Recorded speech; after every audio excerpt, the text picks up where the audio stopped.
Welcome back, everybody, to another episode of Beyond the Records podcast. Today, we are at Dude Perfect's new HQ. We sat down with them and talked about new plans for the channel, friends in business, crazy athlete experiences, and even going to space. You're not going to want to miss this one. Well, first and foremost, I just want to say thank you on behalf of my best friends, Ryan and Noah, for allowing us to see your dope spot, and for me putting up some golf shots and working on my putting game. I think this is definitely a place where not only, great athletes, great entertainers, but just for you and your guys, just to be able to sit back and have, that type of fun. But why the move? Why moving from, the location to location jump? And, now you just built another awesome spot. So why the jump? Well, listen, guys, I appreciate you saying you appreciate it, but we haven't had any gold medalists in here yet, so this is special. This is special stuff. Let's go air hug. This is insane. This is absolutely insane. Appreciate y'all having me on, and glad y'all were able to come. This is awesome. We were in the last space, HQ2, for about 8 years, and we found when we moved from the first one to that one that there's a lot that helps for content when you have a cool space. We didn't realize how much we would use it, and whether it was like this where people were coming through or whether we just needed a space where we knew we could control it and film whenever we needed to. So we were there for a long time, and it helps to change it up. So from a content standpoint, there's a ton of reasons why we wanted to mix it up, but the teams have been growing a lot too. We've got about 25 people on the team right now, and hoping to double that this year. So that was one of the main reasons we wanted to get a bigger space. And the office space upstairs, maybe not as fun as out here, but it was a big reason we made the change. No, I'd definitely say fun is all over this. I mean, you got putt-putt, you got a secret slide, pickleball, as we got into this amazing basketball court, trick shot, rims over there, nothing but fun. I mean, we played around with the go-karts yesterday. It was like that intentional to have all the fun stuff. Yeah, you better believe it. We were trying to think through ways we could mix it up from the last space. We knew we'd have the staples, we'd have the basketball, we'd have the turf, we'd have some type of golf, but we wanted to add some fun pieces to it. So we got the slide, like you said, we got the moving trick shot basketball goals over here, we got the uprights. It's gonna be a lot of fun. We've got a few things that aren't even in right now. We've got 2 weeks before we're done filming for the reveal video. So I think this pod's dropping after, but on January 11th, we're coming out with kind of the reveal of this whole space. So it's been a lot of fun. What do you want this space to represent? I think the biggest thing that we've been hoping for in a space like this is in a city like Dallas, everybody's coming through. Right. At some point, every athlete, every entertainer comes through Dallas. And so we've wanted to have a space where people would want to just come kick it.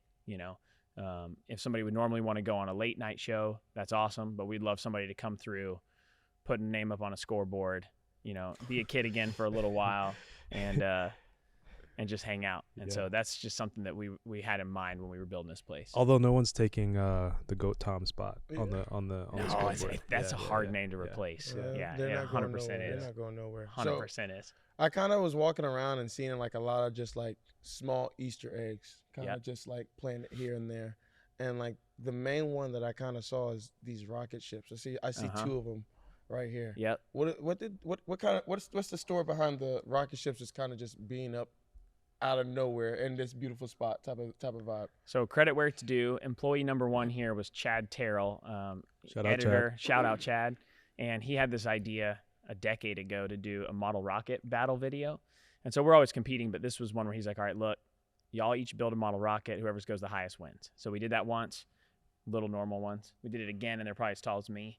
And this one is what you're seeing. The third video, we had this is called Tall Boy. This is the Tall Boy. Yeah. That was Cody's, and the bit on that one was, everybody wants to win in general, but winner of that video gets a chance to go to space for real. No way. And so we had gotten hit up a couple different things, and Blue Origin had a seat saved for a Dude Perfect member, and this was probably 2.5 years ago, something like that now, and so there were a lot of stakes on that one. Full-blown astronaut. Crazy. So we're out there filming in the field, and lo and behold, even though I don't actually have a very good track record of winning battles, as any deep Dude Perfect fan knows, but that day, my rocket soared. Wow. It was your day.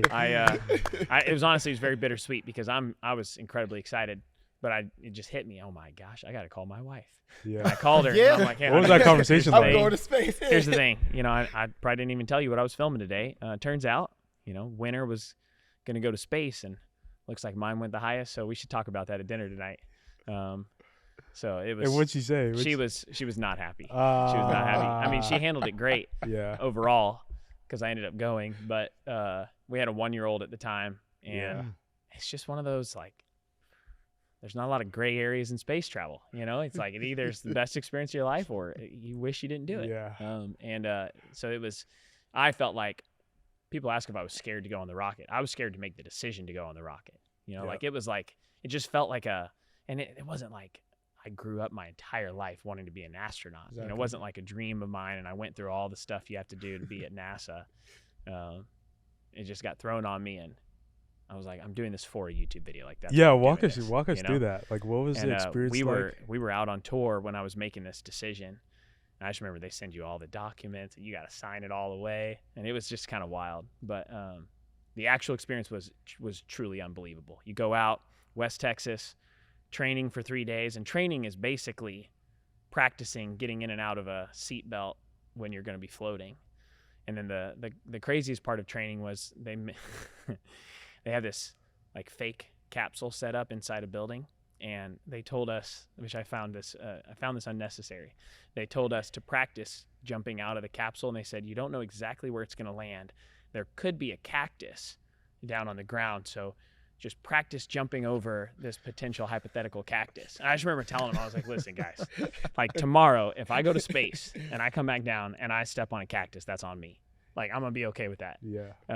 And so that was Practice stepping over a cactus. That was part of the official training. And until I was trained, I was ready.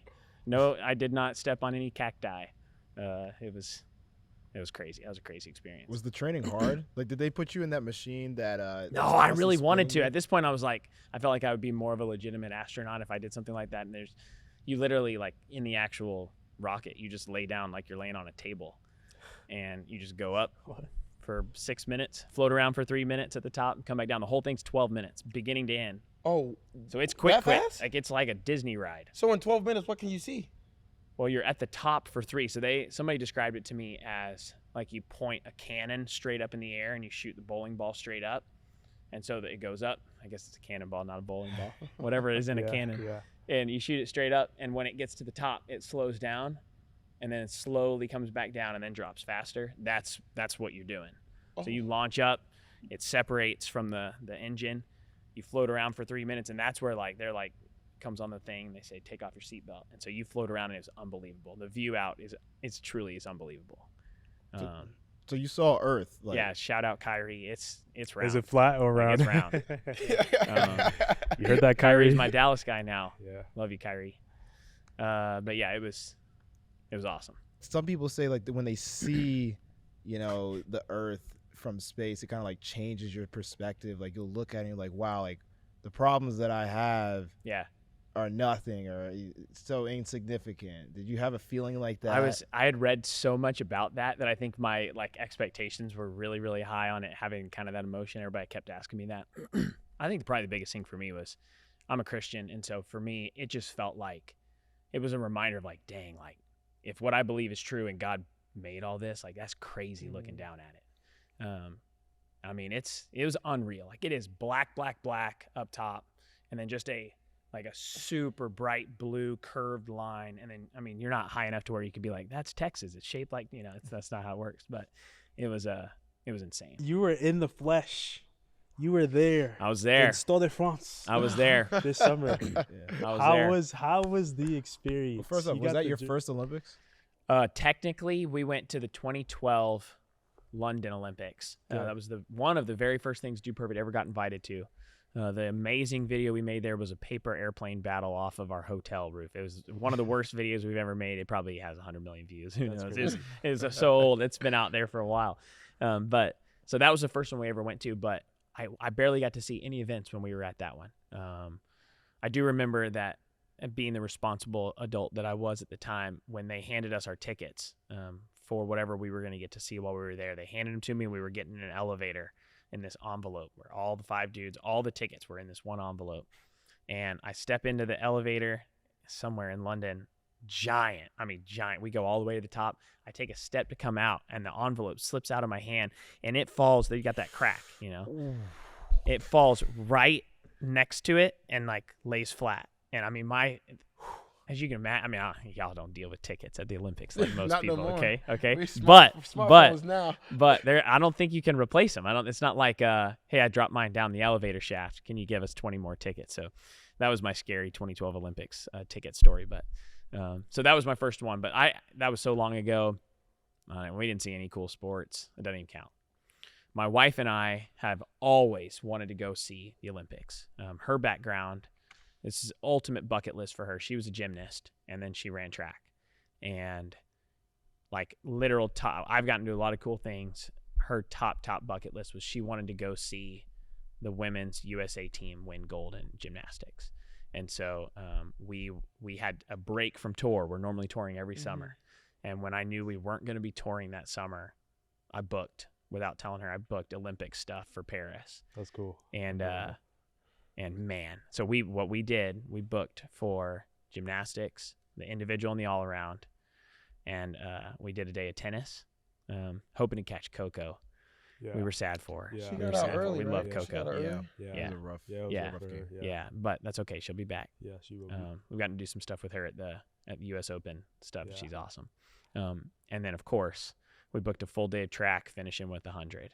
And Yes, sir. my gosh, I'm it sorry was, he decided just to and take he made it. down We to were the wire. I'm so sorry. what happened was so hard to tell. Keep it I cannot. engaging, Honestly, lose it's you. hard for me to describe. So I would say this.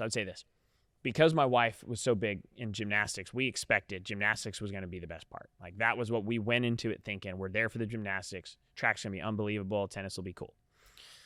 Coming out of it, for sure, not even close. Track was our favorite. Yeah, And I'm telling you, I admit that I've never gone to a big track event. I've never sat in a stadium and heard the noise travel around as people are running. It 80,000 fans? It was people. electric. Yeah. And I've been telling people, like, I don't know. For me, it didn't seem like it was going to be as cool that the Olympics were going to be in LA. To me, like Paris, that's way cooler. I live in the US, whatever. I am booking a ticket to that Coliseum, night. baby. Like I will be there 100%. And I've told anybody, I don't care what you're thinking, like show up for that night. Finishing with 100 it's insane. I mean, it was insane to sit in the sands. Y'all had a very different experience. Yeah, I was just about to say I've told this story we've all had our different story about that 100-meter race that Noah was in. I would love to hear your perspective on it. So we're sitting. He comes up the blocks. So just to give a perspective of can't- where we're sitting. Set us up. So the way they do it, for the many people who didn't happen to be over in Paris, you buy, this is all new to me. I've never bought tickets before to the Olympics. So you choose, at least in Paris, you choose like the level, the tier. So we're like, this once in a lifetime, we're going for it. So we go all the way to the best on track. It's a morning session and a night session. And so the morning session, we're in one part, we're down low. The night session, we're like right above the starting line. So we're probably, I don't make it up, 25 feet above where y'all start in the blocks. So awesome in some sense. We would have preferred to be down by the finish, but you can't control that when you buy tickets. Right. You have absolutely no say in it. You just pick your section. But all that to say, I mean, it was super sick. Like y'all are coming out of the tunnel. We're there for all of that. Y'all get in the blocks. And I mean, the light show and everything they do leading up to that moment. Do you know they were the only ones to have light show? Oh, yeah. Oh, 100%. I mean, I say that like from everything that we saw, that was the moment. Like that was the moment. They build it up. The Olympics knows this is the moment, right? And I mean, it was palpable. We're wearing the little wristband things that light up. The crowds, everybody's just locked in. And y'all hit your little starting blocks. And I mean, you could hear a pin drop legit in however many 80,000 people are in there. And Noah and the squad take off. I mean, we're watching. He's getting away from us, unfortunately, going the other way. And I just remember Aubrey and I, my wife, we're like, I don't know. I don't think he got it.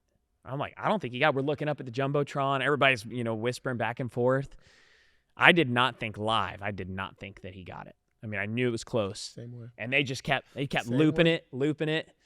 And, I mean, the reaction when they finally throw it up that Noah Lyles got it done. I mean, we're losing it. I'm sure. I don't remember if I had my phone out. I think I decided don't be that guy that's living it through your phone. So I did not even record the moment. I was just watching. And I'm glad I did because it was epic. But, dude, it was special. As a normal person there, it was special. Some goosebumps. I know. I got Oh, goosebumps. Yeah, so I know, sick. right? Because we were in the village and we all watched it, so we were like, Y'all weren't in the building? we weren't there because Athletes don't. we get don't tickets. we don't Like, they usually go. do get tickets, but Yeah. And so it's a weird thing. So Really? Yeah, because Yeah, for we us were it's like not we're in. at work. You know Yeah. what I That's mean? true. So, And I'm trying to think yeah. timing wise. Had y'all already? Where No, were we y'all hadn't at won yet. He with was y'all? first. Yeah, he was first. He was first. Yeah, I was very second. I think. Okay, I was well then that last. makes way more sense. Yeah. I'm thinking if you had already competed Oh, and yeah. already finished, you'd be Yeah. there. I'm Yeah. assuming. Yeah, I mean, Exactly like depending on what you have to do. Like for me, I always either start or close. I am gonna be the very last day. Okay. But for us, Okay, it's so more y'all were watching from the village. It was more so like, all right, some of Dang. us have to compete tomorrow. Right. Like, we got to be off of our feet. Yeah. Like, it's not good to be walking around too much. So we're in the village, and like the same thing. Like we didn't know, and everyone's just like, oh my gosh, like I think Noah got it. And other people were like, yeah, I don't know. And literally, we figured out he got it when he started like cheering. And he was just like, "Oh my God, he won it!" And the whole like. So how did you know before they announced it? I did not know. I say this every time. I didn't know if I won. I didn't think I That won. lean. I didn't know what happened. I couldn't see anybody. I'm like literally, I crossed. All I had was a feeling, and I'm a man of faith as well. And I remember being in that, getting closer to that line, and something just told me, you gotta lean. And I rarely lean because I don't believe that leaning is very good unless it's a dire situation. But I literally could not. That was anybody. dire. Yeah. Nah. That was definitely dire. And I could feel myself like I'm in the pack, but I don't think I'm like, I feel like I'm in the top 2, maybe top 3, and I'm like getting close to the line. Like I need to dive. Brother, I you have damn to. near in last place at like. Oh no, I was in last place Yeah. for 50 meters of the yes, race. bro. Were you really? I was. The data shows it. I was Yeah. in. I last should have watched place. this back before showing up this morning. Oh, you're fine. That's wild. But yeah, I was dude. in like wild. So many people were like, "Oh, he's not a great starter. He's not going to be able to win. Like, Kishane is just that much better." And yada yada yada. It's like, guys, y'all don't know what it's like to be at the biggest stage for the main event. Like when the chips are down. We were just talking about being in that event, and we all know it. When you're by yourself, there's nobody else that can help you. It is you and you alone. And you have to have that unbelievable faith that this moment was made for you. Because if you don't, somebody else is going to take it. I always tell people in track and field, you have to have like an unhealthy amount of self-confidence. Yeah, I could see that. And a sense of narcissism. Yeah. Yeah. Like in order to be good, and especially in 100. Yep. Like you have to be that way. And if you don't have those tendencies, you're not really going to be successful. I felt like that came through well on the sprint doc. Yeah. Like you have, I mean, just again, as a normal person, you watch you guys trying to be not just good at your craft, the best person in the world in that moment. It felt like you have to be. I've read golf books where they say like you got to have like an arrogance in your short game. Like you got to feel like I can step up and do any of these whatever for those guys to be good. It's got to be full on arrogant. This is me. Like this is what I do. And nobody's beating me at it. And it's cool to watch that because it's one thing to feel it and it's another thing to back it up. Yeah. I think that's something these two do well. Like very, very, very well. And it's and some of it too is like it's like very mental.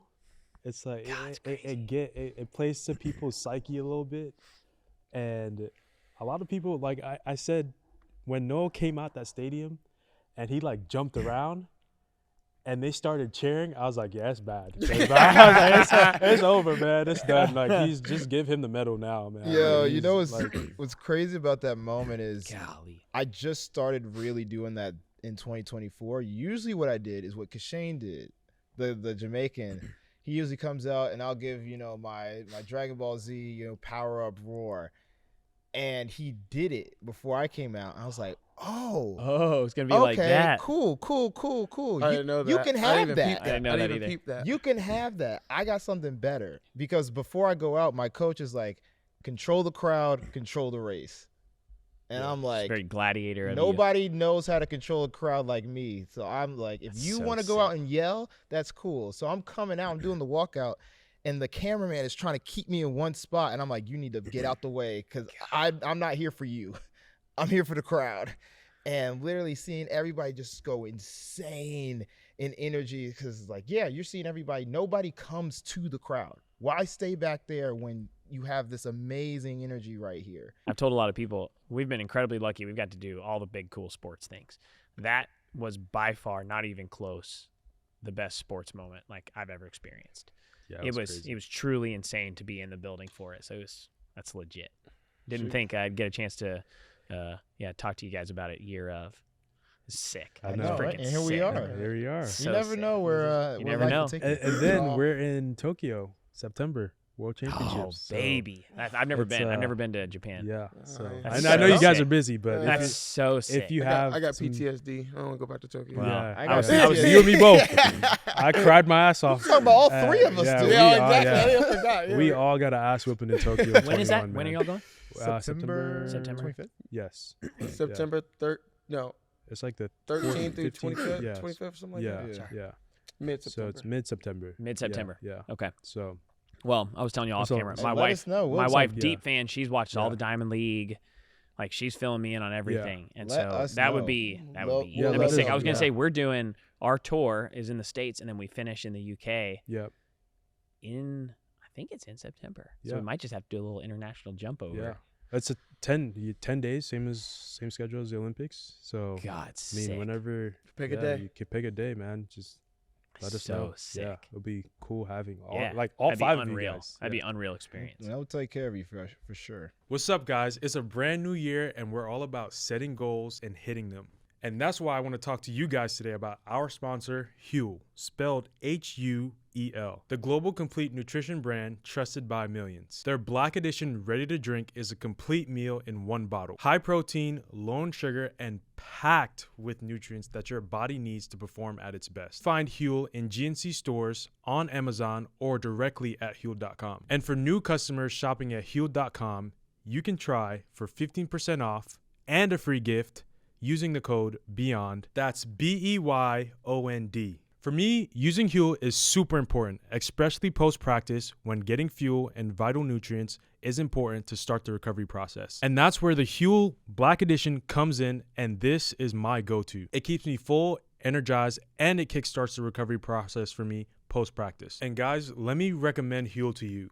HUEL is a balanced meal that can come in at the most inconvenient times. Not only are they good for on the go, but they actually taste great. Personally, my favorite is this chocolate. It tastes like a milkshake and it comes in vanilla as well. Bonus, they're low in sugar. This Black Edition ready to drink has a whopping 35 grams of protein and an additional 27 vitamins and minerals. Access to quality, quick and easy meals has never tasted this good. You can catch me drinking HUEL after practice, on my off days, and especially when my schedule is so inconvenient that I cannot make a meal. Lastly, HUEL is incredibly affordable. With high protein meals, less than $5, it's practically a steal. So take the leap and join this community of hooligans with this exclusive offer. Guys, I'm telling you, this is my favorite. It's great. HUEL, baby. HUEL. HUEL. So, Kobe, in space, there's no trick shots. And that's what you guys do. Like, that's Yep. your bread and butter. So, Yep. what's next for you guys in the Dude Perfect empire? Empire, that's strong. We've obviously loved the trick shots. Like that's probably no matter what we do, that's what we'll be known for. Yep. But we've had a ton of fun branching out to other stuff too. And we've got a lot of other ideas. Like we first started with trick shots, then we did stereotypes, which was a ton of fun. Still one of my favorite things that we were able to film. We just did this was crazy. I'm thinking through whether I'm allowed to say this. I think we are. I think it's any secret. In the most recent birthday stereotypes video, Dak let us knock down his house. So we do a little bit called Rage Monster, and this was by far the biggest one yet. And he was demoing his house, so we've gotten to do some stuff with him before, and he was like, well, I mean, if y'all want to film it and knock it down, we're like, yeah, I think we do want to do that. So that was fun. So that was something in Stereotypes recently. But we've done bucket lists, which is like our travel stuff. We got to go all over the world, which is unbelievable experiences. Some really, really cool stuff. The space one was technically a bucket list episode.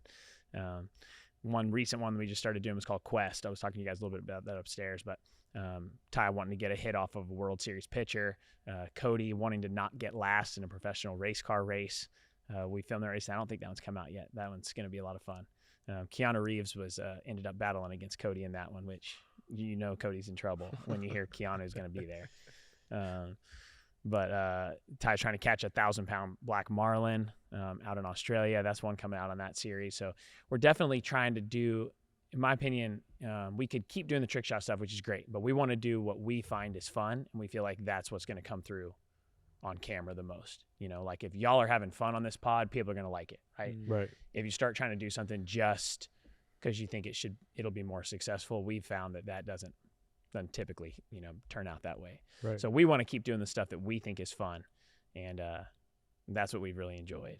Yeah, and people have an appetite for you guys. Like, you guys have been just a staple in pretty much everyone's lives. We're getting old. That's what I think that's what you're saying, is, right? Yeah. Well, I mean, like, not too old. It is, not too old, it is not too actually kind of crazy. We've been doing it in April. It'll be 16 years of making Dude Perfect videos. Congratulations. Which is kind of wild. That's a long run. It is a long time. It is a long time. You're not about wrong. it though. Like, what was your favorite one? You make thousands of videos, and you're doing the trick shots, you're golfing, you got all these people. Like, what was that one moment you were like, dude, that's perfect? Yeah, exactly. I was just trying to say, dude. What was that one moment where you're like, dude, this is perfect? Yeah. Golly. I mean, dude, excuse me, second favorite, because this is your favorite moment, right? Obviously, that's what I was going to say. Obviously, this is peak. Everything else is just a tier beneath that. I mean, I do love doing stuff with the athletes. Like, that's a ton of fun for us. That's one reason I was super excited to meet you guys. You just get to see people that are at absolute top of their craft and learn from them and try to understand like what makes them who they are. And I think one thing that stands out to me, I mean, no matter who it is, we've done stuff with Serena and Aaron Rodgers and Chris Paul and Luca. And I mean, the list is strong at this point. And people always ask, like, have you had a really bad experience at some point with one of these athletes? And the answer so far has been no. Like, everybody has been so impressive. And we always walk away from, we're like, I can see why that person is where they are. Like that you just see the drive, kind of the tenacity, and then also just like the leadership ability, and just good with people. So it's been really cool. It's hard to top a day with one of those people you've looked up to for a long time. You said something interesting just now where you mentioned you've learned a lot. Yeah. I'm curious, in this 16-year run, and for 5 of you guys to be doing this for so long as best friends, you guys had jobs prior. What adversity, what hardships have you guys been through that helped you guys learn to get to this point, to be so continuously successful? I think, honestly, probably the hardest part of doing this for 16 years is that we are 5 best friends, right? Like, that's the best part and the hardest part. And I think if there's anything we've learned about doing this as close friends this time is we got to clean the slate. Like, it's tough as guys to say, I'm sorry. We literally on Monday mornings, we call it owner's box, and the 5 of us, nobody else, we go sit in a room and we just catch up and clean the slate. And we used to say, like, it's hard enough to say I'm sorry. So we would say, I'll sword myself. Like, hey, this happened last week. That was on me. Like, I'm gonna sword myself. And it's funny to even have to come up with something like that. But we've just found that if the 5 of us are good, then the whole business is a lot healthier. Right. And that obviously, like, you hear those stories all the time of, fame got involved, money got involved, and the friendships were toast. And it's now like the exception for that not to happen when it goes that long. And so we don't want that to be the case. We've had a lot of great people around us speaking into that. We all have a shared faith. That's been huge for us to be able to fall back on. But that's honestly been the biggest piece of adversity, is just walking through like personal stuff with each other for all these years. To have that and to go on that long of a run, I feel like, and have obviously money involved. I think once money gets involved, things get a bit tricky, and you start losing sight of what's really important. But it's good to see that you guys kept your friendship at the forefront, and that's what's like driving all of this.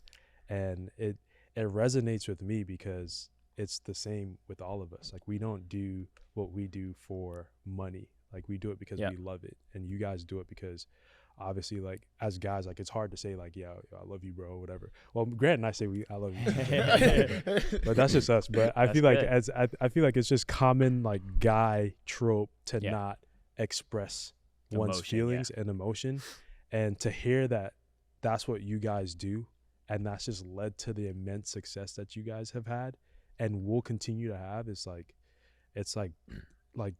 tear to none. And at the end of the day, like, this will all go away. Like, we'll stop running, but you'll have that friendship and you'll have that bond, and I'm sure your kids will hang out with their kids, and that's like ultimately what you want. Like, that's cool to hear. I agree. And you're right. Like, all this stuff, all the success you guys have had, the success people would say Dude Perfect's had, like, that's awesome. It's great, but that's not going to last forever. Right.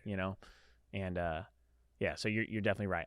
Noah was here yesterday. I think we talked about this a little bit, filming some stuff with us, and we were talking like, I don't think y'all and anybody doing something individual get enough credit for how hard that is to be one person under the spotlight dealing with all of it.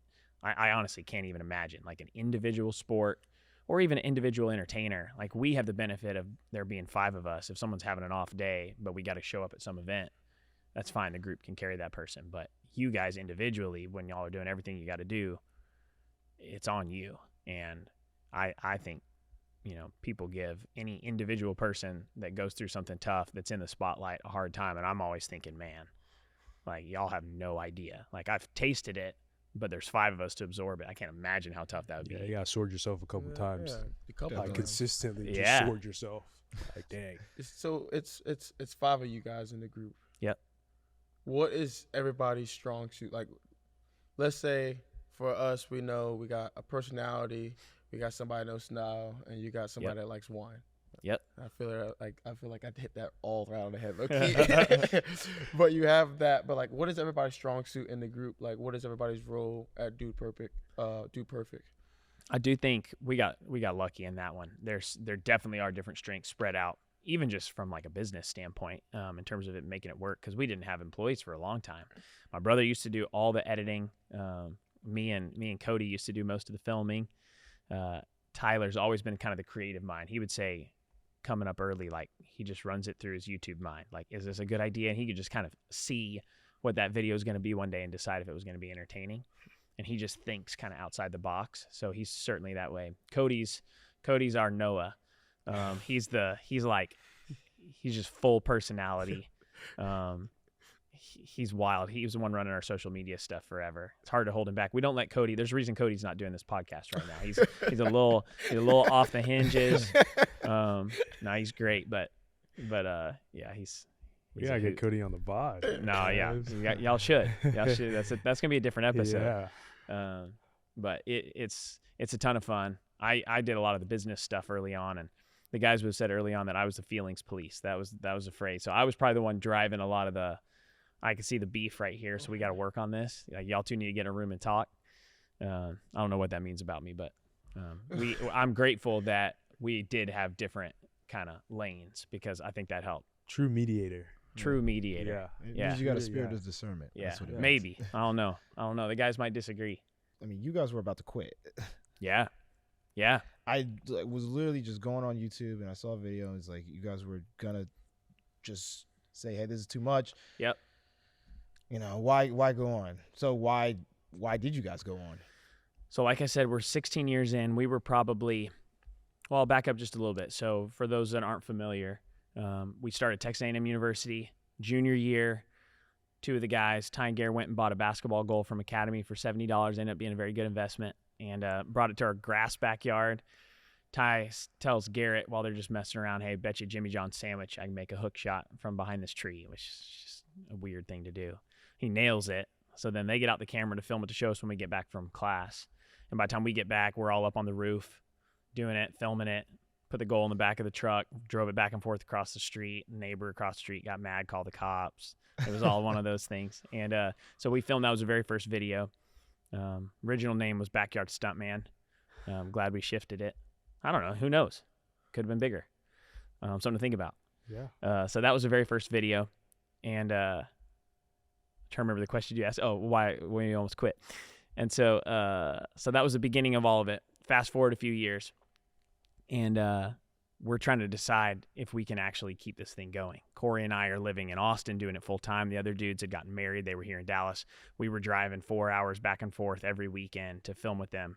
So they were working other jobs. Corey and I were scrapping Dude Perfect together during the weekdays. We would tell companies that we could only film on Saturdays because we were so busy during the week with our speaking engagements, which we weren't doing any of. I remember coming and filming in Dallas at Southwest Airlines, and that's what we told them because of course we were so busy. Of course. And so it just got to a point where those guys were working full-time jobs 7 days a week because they were filming with us on the weekends. We were exhausted. We just didn't know if we could keep doing it. And I think we might have gotten up to 1 million subscribers at that point, which seems like a lot, but nobody still, I think at that point, was doing YouTube full-time. It was just early days. This was probably 2011, 2012, something like that. And yeah, it was a real breaking point where I remember we were sitting in an airport going to film something, and Ty got an email from his boss. He was working this landscape job. And he said, if you miss another Saturday for Dude Perfect, you're done. And so he told us that, and he's like, we got to make a call here. Like, should we actually quit our jobs and try this? Or are we going to quit Dude Perfect because we're all running ourselves ragged? What year was this, if you don't mind me asking? I think it was, our first video was 2009. I bet it was 2012, something like that, 2012, 2013. Yeah. And credit to the guys, because Corey and I, we were still single. We were already doing Dude Perfect full time. Garrett had his master's in architecture, so he had like a real job at this point. It was a big decision for them because they were already married. And so to try to convince their wives and father-in-laws that this YouTube thing was going to work when all we had done were these, backyard trick shots up to this point, and nobody was really making a full-time gig out of it was a big, tall task. And nobody wanted to be the first one to quit, right? That's when the shoe drops. Mm-hmm. But to their credit, they said, let's do it. And Corey and I said, all right, we'll move to Dallas if y'all quit your jobs. They did, and we jumped in, and it made a huge difference to be able to work on it the whole time.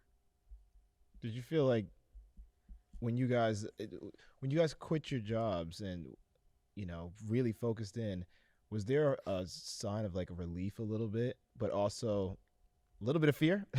I mean, for sure. I remember we were working out of coffee shops. Was the first place that I remember we were trying to decide, like, well, I think we need an office, but it doesn't feel like this is going to be a very corporate gig.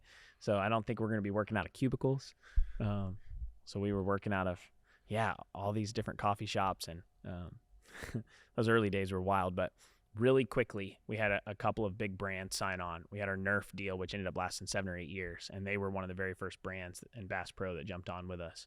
And once we had that gave us a little bit of financial stability. We're like, okay, we can at least make this work for a year or two. And so that was huge. Yeah, that's what I was gonna ask. Is like, what was because like I'm very like business minded. So like you're saying everything that you're saying, and I'm like, what was you guys have 1 million subscribers? Yeah. And I feel like a lot of people equate having 1 million subscribers with high ad revenue share on YouTube when in fact it's probably like not. Well, and again, you're splitting it with 5 people. Exactly. Break it down for me. Yeah. I don't know the whole YouTube subscribe and like I know Twitter and Instagram and everything. So like I usually just go on YouTube, just click on the video, watch it, and I'm all done. Type of thing, we appreciate that. But like, do you get paid off of views? Do you get paid off of likes? Yeah, it's a great question. So at its like absolute most basic case, subscribers are who gets notified, right? You sign up to subscribe, and so now whenever we post a video, it goes out to that many people. Whoever watches it, that's what we get paid on. So when there's 1 view, 1,000 views, 1 million views, we get a piece of that revenue. So Google handles all those ads with whatever company it is that's, advertising at that time, and the creator that made that video gets paid a portion of that. So there's that piece of it. And then if there's some type of a brand deal, y'all got your sponsors going here. if there's some type of a brand deal going on, then Dude Perfect keeps that sponsorship. So, that's a piece of the revenue that, runs Dude Perfect too. Hey, shouts out to HUEL, honey stinker. Shout out. So, Rod, you can finish your question. I'm No, sorry. I mean, didn't jump in. that's just kind of, and I wanted to branch into my other question with you guys too. It's like, you guys have done so much thus far and have been uber successful. Like, what's, from a business standpoint, like where are you guys seeing success? Like, what's driving revenue for you guys? Like, what's, besides the fun stuff, like let's look at the analytics. Like, what's that like for you guys moving forward into the future? I don't know if all the guys would agree, but the business side's one of my favorite. Yeah. Corey and I, my brother and I, talk about it a lot. Is like we've chased the views and done all that stuff, and that's been really exciting. We've had incredible experiences because of it. We're enjoying right now. Like, we just hired our first CEO. That's new for us. That's big. Just came in a couple months ago. He was at the NBA for 10 years. Like, legit guy, awesome, really, really cool. Congratulations. We're looking at, how can we add? How can appreciate it? Trust me, I'm excited. We needed some help. He's been amazing. But we want to think through, like, what are some cool projects we could work on that would make a difference for people? Most of our views come from families watching. And so we're trying to think through, okay, great. What's our prime drink? What's our Feastables? What's our whatever kind of that big kind of core product is for Dude Perfect? We've done a lot of toys in the past. We had a big deal with Nerf for a long time. We made co-branded, mini hoops and footballs and basketballs and all that stuff. And that was awesome. And so we would love to at this point, we would love to build a product line on our own and put it out there. And so we've seen a lot of success in that area and feel like families would like that. People have spent most of their time watching Dude Perfect, and we want people to have a chance to kind of touch and feel it. Like, we started doing these live tours. That's been a big piece of the business within the last few years. Probably 4 or 5 years ago now, we went on our first live tour.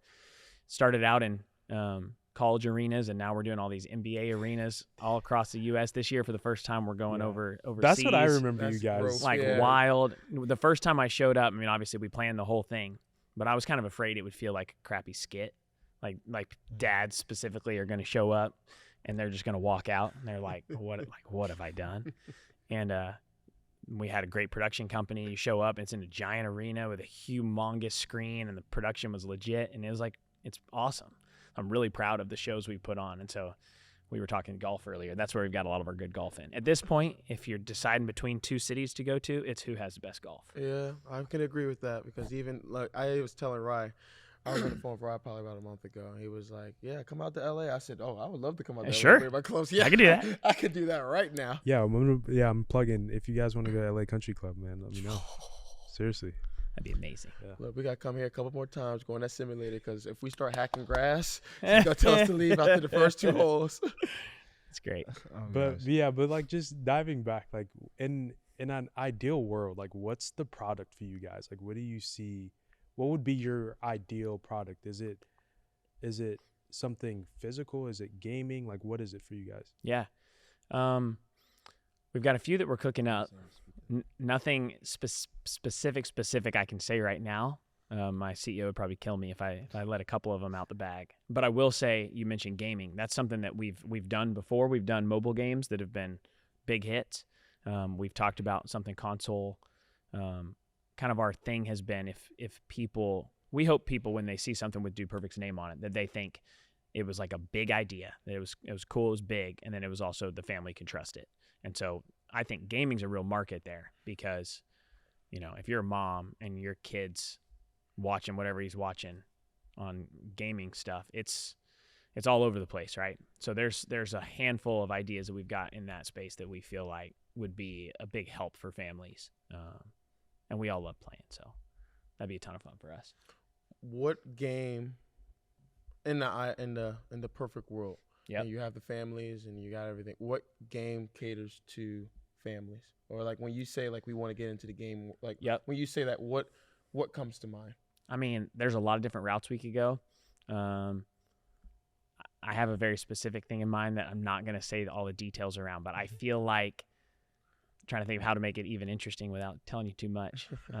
We just feel like there's a real opportunity to give parents, like, trust that what their kid's doing, their kid's just absolutely loving it, but the parents don't have to be over their shoulder, right? They don't have to supervise every Xbox friend that this dude added, right? Or, whatever comes with that. Randomly finds online. Yeah, it's just an open world. Like, I know as a parent now, I mean, my oldest kid's 3. I'm nowhere close to it, but it is scary. Like, it's wild thinking about parenting through what parents right now of middle school, high school kids are dealing with. It'd be tough if you care at all. Like, if you're hands off, then, whatever. But if you're trying to have some type of influence there or awareness, that's tough. I definitely agree. I mean, before I started hacking grass on the golf course, I was a huge gamer. Yep. Like Call of Duty. Yep. I mean, come home for practice, do homework. Yep. Double back, play again, eat, get back on the game till like 11:30, 12. At one point, I considered myself a major league gamer. So I was trying to do what all these other, people were doing. Yeah. I mean, I wasn't nearly as good as them, but like I was doing rank play. I was You're doing streaming. this. I was streaming. I was doing Cool. At that time, it was called game battles. Like I was doing all these things, and like I could kind of understand from a young adult's perspective now. Is like I was 13, 14, 15 years old playing with 30, 40, 50-year-old men and women. So Yep. like, I can kind of understand, how it kind of can get scary, not just based off the simple fact that, as in, like you said, this is my kid. Yeah. But like, if you're saying like, if this is someone else's kid and, you have that type of perspective on it, it's like, okay, yeah, they can get a little hazy, can get a little weird type of Yeah. vibe. Yeah. Yeah. And I mean, it's fun. Bill's character. There's not much more addicting than playing a good game. Call of Duty does. Yeah, Call of Duty definitely gets addicting. You get in there. Trust me. I mean, I went through my little Fortnite phase. I was never good enough, but I always Yeah. wanted to be. I played that too. We all I've wanna never be the been. best. Call of Duty's unbelievable. Yeah. I was deep Halo as a high school kid. Oh, I mean, there God, you dude. go. There you go. Which Halo? That's just. There you go. 1 and 2 were my era. Reach. God, Reach. Reach. I mean, Reach they're is just the best unbelievable. one. I remember destroyed early. Reach. It was I so good. destroyed It's just Reach. so Okay, good. so you were mentioning just how family has involved what you've been doing. Has it been trickling into other parts of what you guys have been as you're growing this brand? Yep. I mean, you're a father now Yeah. of 2. Yeah, father too. All the dudes have kids. We got a bunch of kids now. It's crazy. But yeah, it is. We feel like we still are trying to make content that we want to watch, that if there was a young kid in the house, it's all good. Like, that's basically where we're at. We're not making stuff for kids. We're making stuff that anybody would enjoy, that a parent would feel fine about if their youngest kid in the house was there, right? Safety. Like, that's the mentality of it. And so, that's really the bedrock. We're thinking about a family when we're trying to make all these business decisions. If we were going to go do a show and a live tour, what's that going to look like? Who's going to show up? How's the family going to respond to this? Would you guys do a cartoon show? Absolutely, we would. Yeah, y'all. You were asking earlier about like what other kind of content we want to expand to. Everything up to this point pretty much has been the 5 of us. Yeah. And we hope that Dude Perfect can be a brand that lasts past us, right? Like, that's a hope of ours. We want it to be something that our kids could do one day.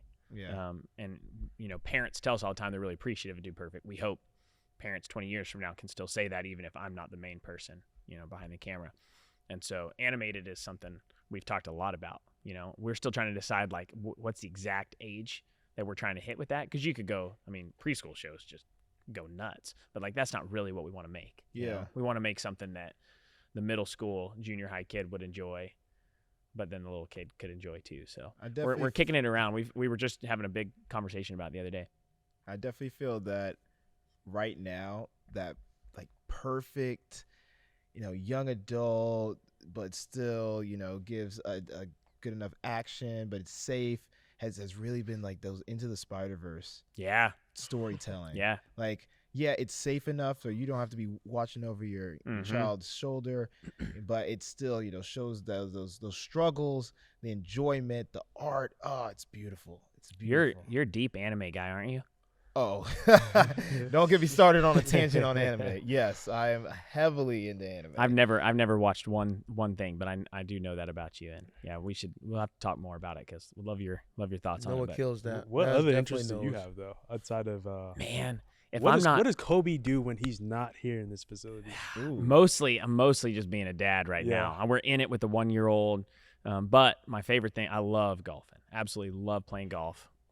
it's just unbelievable. There's Sitting something next to the about right guy. there's something about just trying to beat your previous score, get a little bit better every time. It's endlessly it'll drive you nuts, but it's so fun. So I love playing golf. Basketball is my favorite other sport to play. That's what I played growing up. We have runs up here early mornings. Actually, we 5:45 runs when we do them. We get some buddies together, and that's been consistent. That was the old spot was pretty much the only gym in Dallas during COVID that was still hooping. So if you were on that invite list, people did not want to get off. People were driving up from Waco, which is a couple hours away, to come play, which I appreciated the grind there. That's a really early morning. So I love playing basketball and golf are probably the top of the list. Have you played with any professional basketball players? You Uh, don't have to name drop. well, In the off season. There you go. Hey. so Off-season. yes, we That's a good have way to put the it. ones that I'm thinking of right now that shall not be named are football players that we've played with during the season. So that's a bad idea. We should probably just not do that Does anymore. one play for the Browns? That's all I'm gonna say. Okay, you guys are asking really good questions. You're already realizing you can pull a lot out of me. But I will say, you quickly realize the gap between us YouTubers and the real athletes. It really jumps off the page. So instead of basketball, have you golfed with any cool dudes? We have we've done. Who have we played with? So Ty's our best golfer. We've gone with him on multiple of these Pro-Am events, and he's gotten to play with some really cool people. He got to play with Justin Timberlake, played with Wahlberg. Bass Pro does a bunch of really cool events, and we've been partnering with them for a long time. So that's where most of those have been. I need to get on, man. I need to get on. Dude, it's so Grant, we fun. can get you there, bro. I need to get It's on. God, so fun. Ty just went and played in this. They called it the Creator Classic. It was this year, and it was down at East Lake, which is where they do the big championship at the end of a golf season. And Ty was by a pretty large margin the worst golfer that was invited to come. I mean, he's unbelievable. He's like a 3 handicap, but everybody there was scratching better. And like even that jump is crazy how much better those guys were. There was a 16-year-old girl that just was unbelievable golfer. Dropping darts. Just a machine. absolutely Fairways. throwing darts. Yeah. Just a machine. But anyways, that's we've had the honor of playing with some cool people. That's a fun part about golf is it brings people around that want to enjoy it. I definitely enjoy golf only because it's like it doesn't matter if Rye's a 20 handicap Yeah. and we're sitting We're over like a here 50. at 50. 20 is like 100. I give you that. But it's like it doesn't matter because we can be like, hey, if we want to play for money, we'll Yeah. give him Still work it out. 15, 16, 20 strokes, and Yep. everybody wins. It's like it still works out. It's still like it's just Yep. one of those games that everybody It's a cool way to can level play. the Exactly. playing field. Yeah.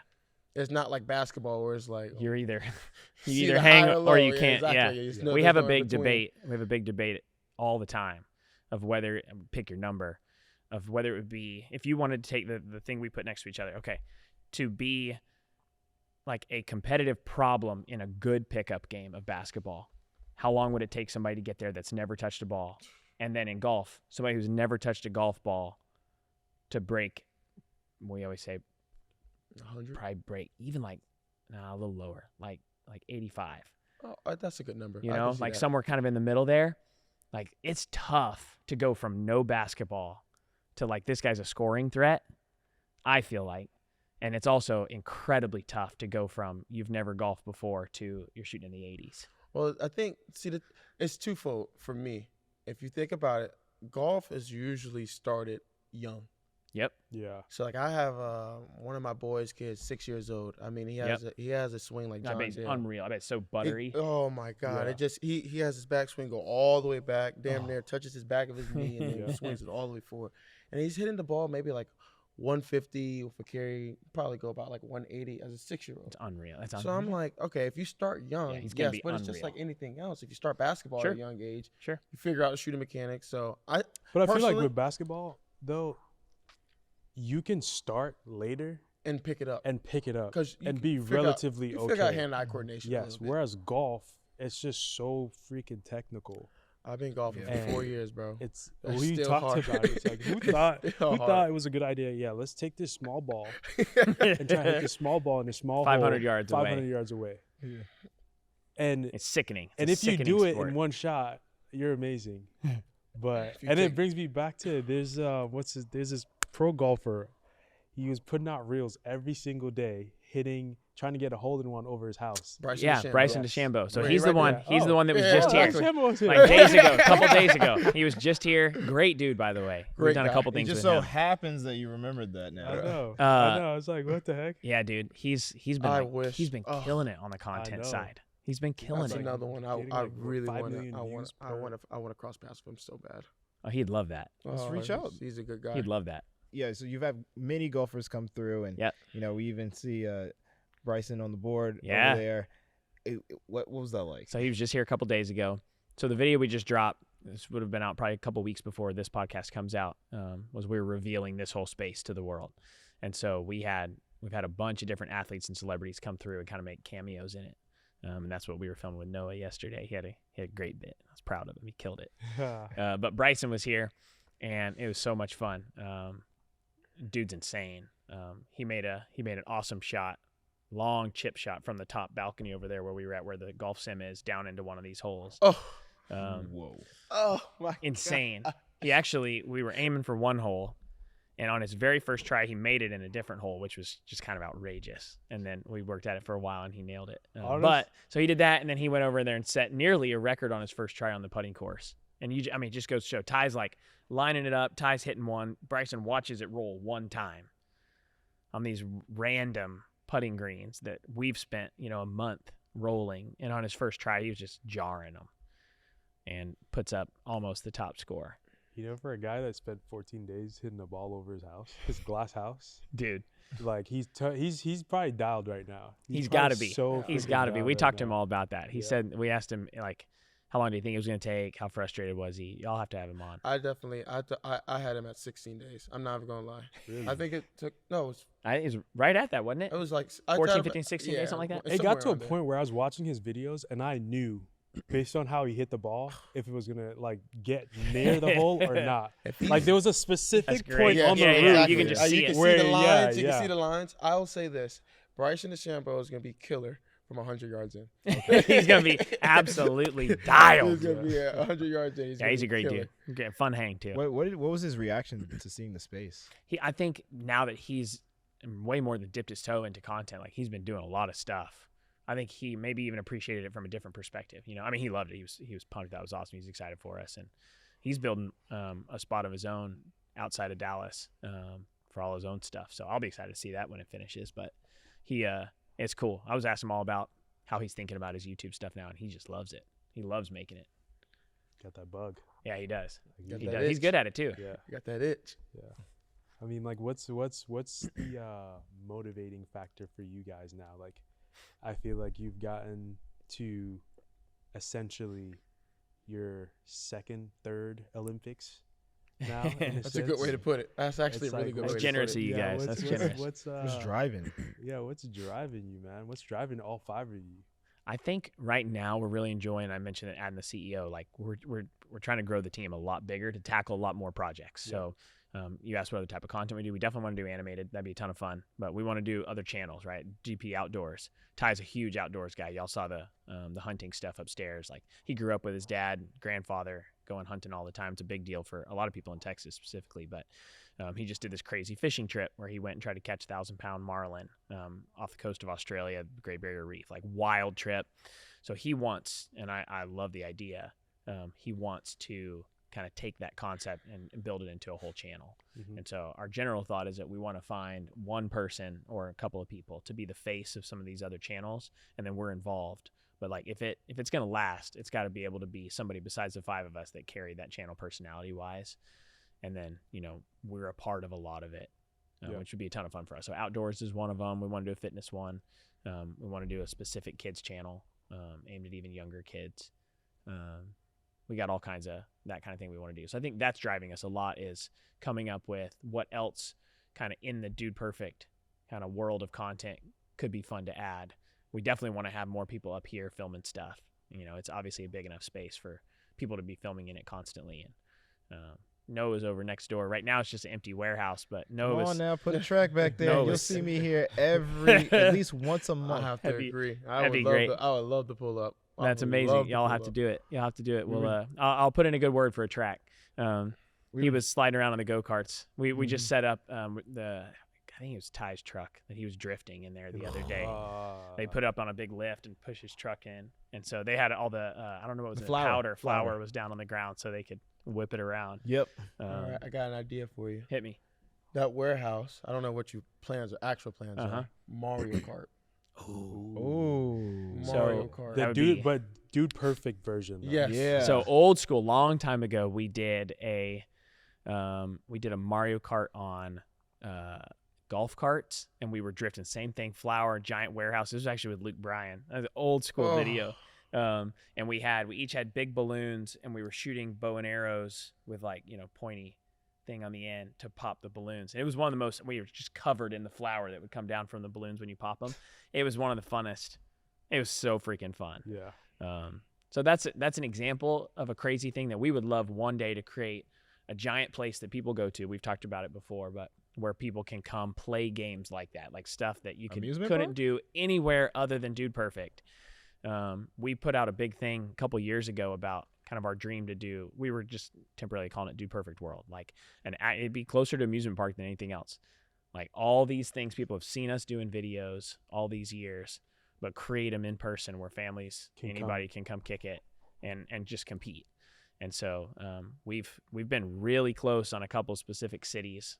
Can't give any updates specifically on that yet, but that's it right there. But that's something we're the really product excited about, right? there. Like we want people to. Dude, how many times are you gonna go bowling? Exactly. You know, how many times are you gonna go putt-putt? Like they're fun. Or Top Golf. Even Top Golf, which is incredible. Yeah, like it Top is Golf is incredible. legit. Yes, That was yes, probably the most creative somebody had been in a long time, I felt like. Yeah. And we just feel like there's a gap still. No, that's it. Like man. this type of a place Yeah. for people to come to just doesn't exist. And so we're working hard on that right now. Yep. Y'all are good at this, by the way. I think you guys got a future here. Ooh. It's exciting. There it This is. is your first one? I'm bouncing. Yeah, this Yeah. is. But I talk too damn much. Greg can talk to a wall, man. Yeah, I talk too. Okay, damn I got a much. question. I've always wondered, like there's nothing to me crazier than training your entire life for one moment, Olympic style. Like, first of all, when did you know, this is for all of y'all individually, when did you know, because it's different. I feel like for me as a kid, I want to be in the NBA. That's like, you want to be in the NBA. That's very generic. You know, maybe at some point, which I, of course, never reached, you start to feel really elite and you think maybe one day I'll win the whole thing. But even that's different. It's a team. So at what point coming up are you like, not only I want to go to the Olympics, I want to win the gold medal in this specific event? And you're like, your sight's set on that. If you want me to start off, just let me know. Mine started just because I know I'm not the best team player. I was originally committed to go to University of Georgia on a football scholarship. Ended up decommitted from Georgia, committed to Florida. I was going to do both at Florida. Track and football. Correct. And then I kind of just mellowed away from football, and then with track, I kind of just was like, all right, if I mess up, it's just on me. Like, you know, it's like I can't point fingers at nobody else but myself, but the person in the mirror. And then like kind of just like, you know, kind of just growing up, I have lofty goals. Like I was like, I just want to make the USA Championship final. Yep. Because at one point, U.S. hurling was like, it was deep. You know, we had Olympic champions, world record holders, world champions, like all across the board. And it was just one of the things I was just like, all right, cool. Like if I can just get in the mix, I'll be fine. But then it was my freshman year, so I was like 19 years old. I had already made the final, and I had beat my mentor. And then my first team, the first team I tried out for as a senior, I got 4th. So I was like, oh, okay, so I can actually do this type of thing. Golly. And, you know, kind of just going, and like everybody always says, oh, I want to be an Olympic champion, but like, you know, we train for that moment. You literally say we train 4 years, 7 days a week. Let's just say a regular like 8 to 5. Yep. For that one moment. Yep. And I tell everybody it's stupid as fuck. I really do think it's stupid.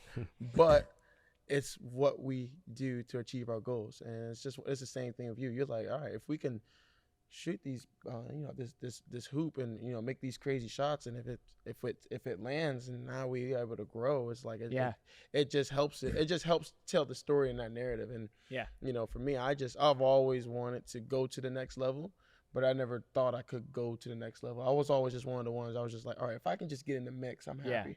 But now it's like getting in the mix is a standard.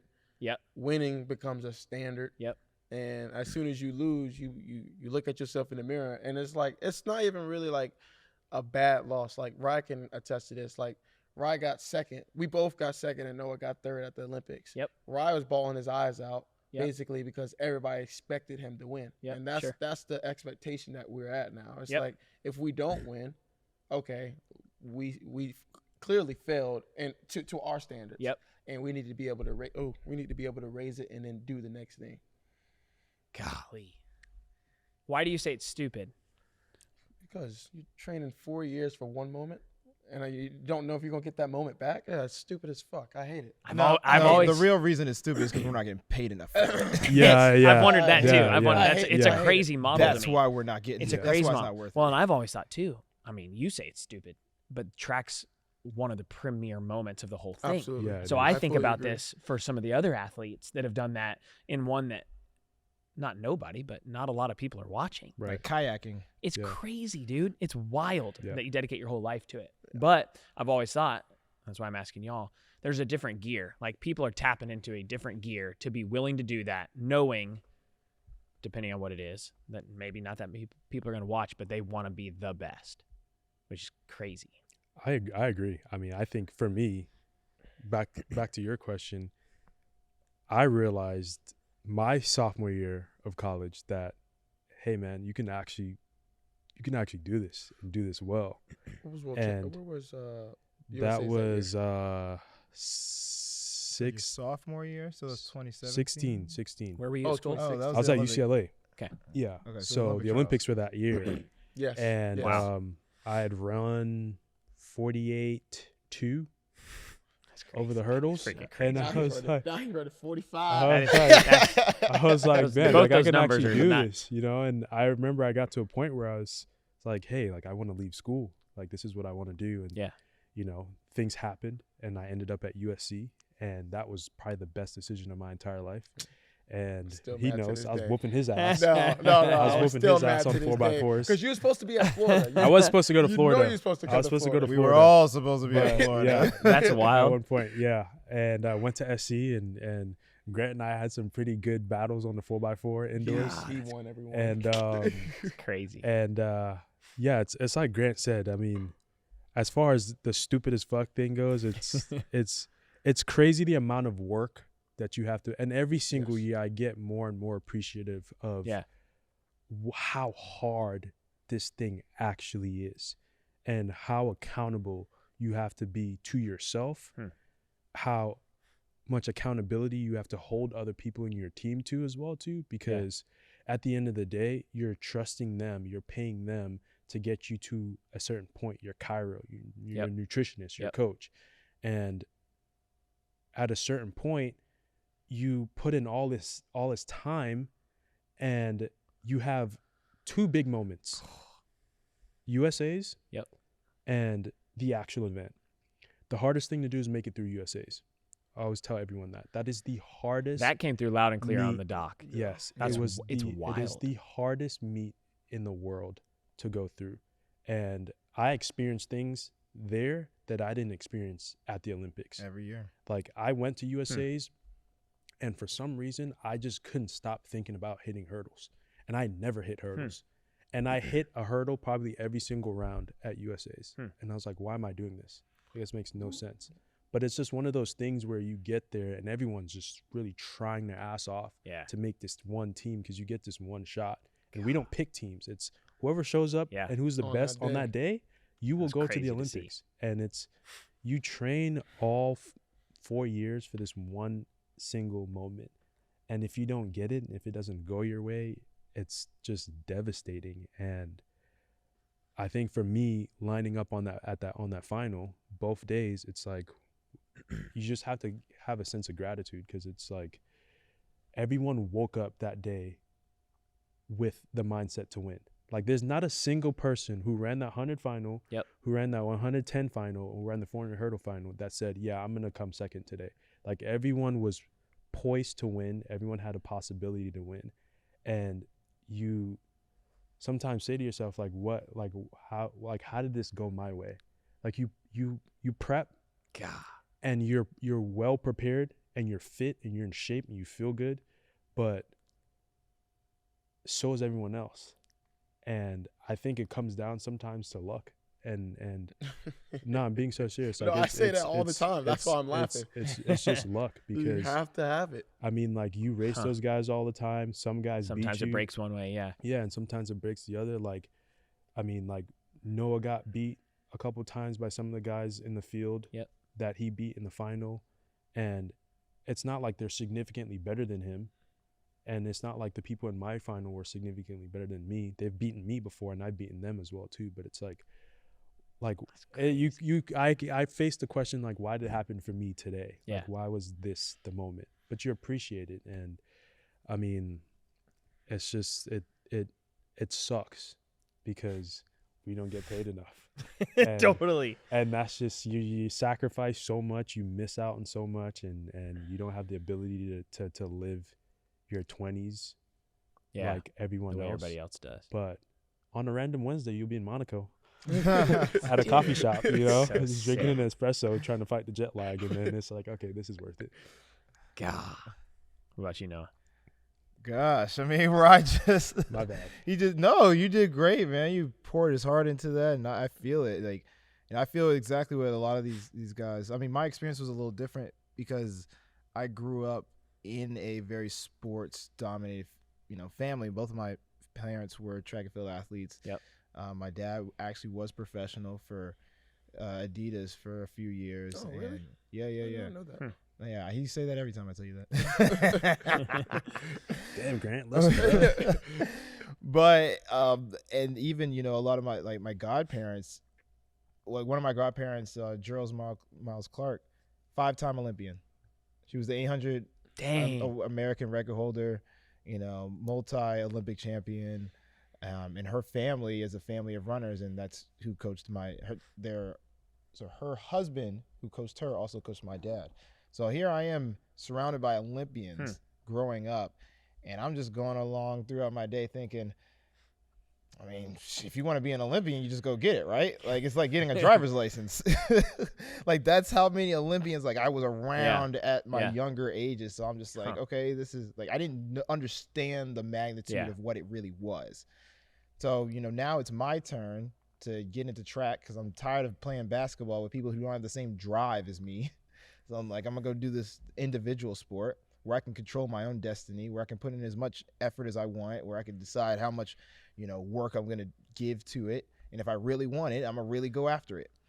And, me and my brother start doing it together. By the time we get to 2012, the Olympics are going on. And we're at, National Junior Olympics, which is, nationals for like age groups in summer track. So the Olympics is going on, and we're watching the opening ceremony. And, they're calling out Usain and Allison Felix and Shelly Ann. And it's like, and Josephus just jumps up off the bed.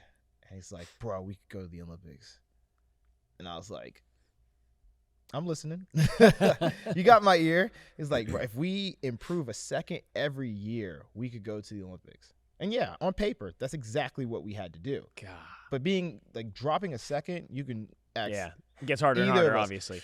Dropping a second is crazy things to say every year. Even dropping 0.2 is crazy. Yeah, even dropping half a second, a tenth of a second is crazy.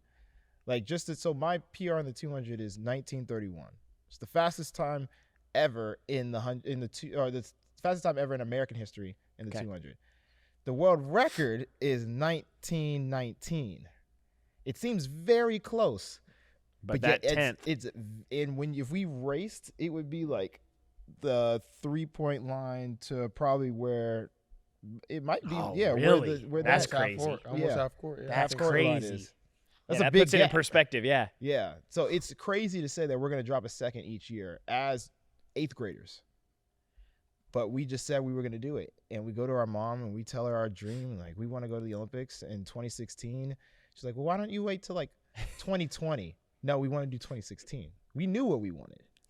And she's like, cool. okay, if you do your job, I'm going to do mine. And she set us up on a path to say, hey, if you want to go to the top, you need to be going to you need to win nationals. Then you need to start winning, world youth events, world junior events. So that's what we start doing. We're making U.S. teams and world juniors and world youth. And we're gearing ourselves up for this big moment. So when we finally get to the Olympic trials, this is nothing new. Yeah. The competition is going to be harder. But if we're growing at the rate that we want and we're getting through it, we'll be ready. And, Rye and Grant were talking about luck. I don't really believe in luck all that much. I believe in God, and I believe in preparing for the moment. Yeah. Now, if it's not my day, then God has something special for somebody else, and maybe it just wasn't my day to, be the vessel at the very front. Yep. But I could be a vessel for somebody else somewhere in their life at that point in time. But, as I'm going on, I'm like, I'm going to get a sports therapist. I'm going to get a massage therapist. I'm going to work with a chiro, all in high school. Dang. Like, I want this. Because if I don't, then by the time I look back, I want to at least say that I accomplished all these things. And that's basically what happened. We get to the Olympic trials in 2016. I got 4th, and I was the first person out of making the team. And that was my senior year in high school. God. But when I turned around, I had broken the high school record in the 200 meters. I made the world junior team just for backup. Crazy. I had done all these things, and then Adidas had come and say, hey, we want to sign you and your brother out of high school. So now we turned professional out of high school. Like, we prepared for that moment. Yeah. And now every time I look at a situation, it's like, I'm going to prepare with each step I take, whether that's diet, whether that's mentally, whether that's the team around me and making sure that everybody else is at the same mental fortitude of, hey, I want to be the best in whatever craft I'm in. That type of mentality constantly pushing me forward. And at the end of the day, to be honest, the gold medal in my head was always the stepping stone to do what I really wanted, which is always create. I love to create. I love to build. I love moments. The Olympics is a moment. And like you said, it's one moment. And it only comes around every 4 years. Why not make it the best moment anybody has ever seen? How can I do my job to make sure that happens? The race is gonna be the race. It's not everybody knows how to run. But what makes it special? That it's gonna make you remember me when I do win. You did that. You did that. I was trying not to interrupt. You did that. Yeah, That's a lot of people. Yeah, 80,000 crazy. people having that moment. Noah. No, that's just the stadium. My point. Yeah, we had the best moment in the stadium. They definitely That's my enjoyed that. point. TV had their moment. We had the best moment. Yeah. Dude, that's unreal. All three of y'all, like that's crazy. And it's incredibly inspirational. It's inspirational just watching the sprint doc and seeing it. But you're right, like very few people other than people on y'all's teams and your families, and probably your teams more than your families, see what y'all put in, day out for those few moments. USA's, Worlds, like there's not that many of them. Yep. And it's unbelievable. Makes me feel like I need to go hit that gym a little more often. As long as just keep. I think you guys got it pretty Kobe figured needs to out be in here. Kobe. There's about like this building is worth about maybe like, I don't know, 20 gold medals. If you had to like I was saying earlier, I think that's very true. I think that's very true. There is no track and field athlete that has anything close to this, or access to this, which is what we're trying to change. Yeah. We should talk. It starts here. So, but yeah. We got some space. We got some space here, as you guys can see. You let Well, me know between the golf and football. Work hard, play hard. You know me, baby. Well, I could talk to y'all all day. I appreciate y'all having me on. No, This thank is you, man. this is really Thank sick. you. Excited to see where y'all take this whole pod thing, and like I said, y'all are good at it. I That's obviously appreciate not it. the only thing you're good at. I can't believe y'all have gold medals. That's so sick. That's Multiple. so sick. This guy got 2. I got 2. So sick. Well, technically 3 to the tally now. Anyway, Amazing. Kobe, hey, thank you Hey, so much, appreciate it, man, guys. for doing Thank this. you Thanks so a lot. much. This This has was been awesome. amazing. Yes, indeed. Dude, this has been perfect. How long you been waiting to say that? I've been trying to like He's been not sitting on it. say it. Yeah, I've been sitting on it for a while. Pause. But but thank you so much, man. This has been phenomenal. I can't wait for everyone to see what you guys have in store. That's Not just just beautiful. this facility, but the future. No, appreciate it. And this is Beyond the Records, and we will see you in the next episode. Thanks, fellas.